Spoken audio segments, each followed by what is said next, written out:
Saya ni jenis orang kuat makan. Tolak kepala kereta api, selipar Jepun. Yang lain semua saya makan.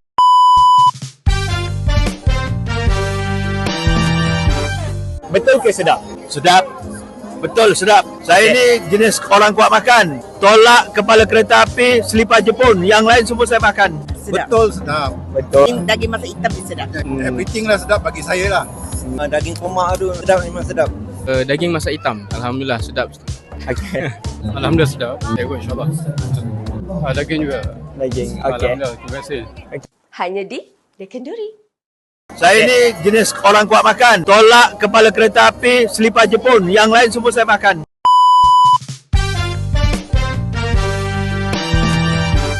Betul ke sedap? Sedap. Betul, sedap. Saya ni jenis orang kuat makan. Tolak kepala kereta api. Sedap. Tapi yang sedap yang ni. Betul ke makanan sedap? Sedap, memang sedap. Betul sedap. Kenduri sedap. Sedap. Makanan sedap. Tahniah. Okey. Betul ke sedap? Sedap. Sambal ayam, nenas, daging. Saya Yusof, saya di Kenduri dekat PON. So koordinator saya ada PON seminar lah. So sepanjang event so far Alhamdulillah saya rasa okey. Kita punya feedback semua memang dia ambil kira and dia akan cuba betulkan lah. Kita pun hari ni pada hari majlis pun ada beberapa. Hai, saya Anis dan pasangan saya, Amirul Syarif Ismail.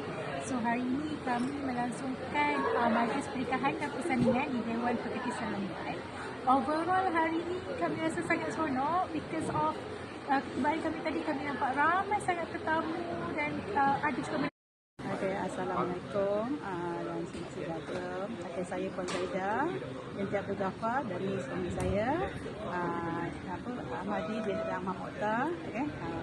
Hari ini 3 hari bulan 5 2026 ya, kami telah I sangatlah picky on my ayam masak merah.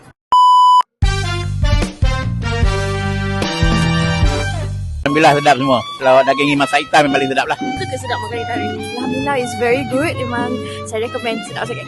I like the daging. Sedap. Ayam sedap.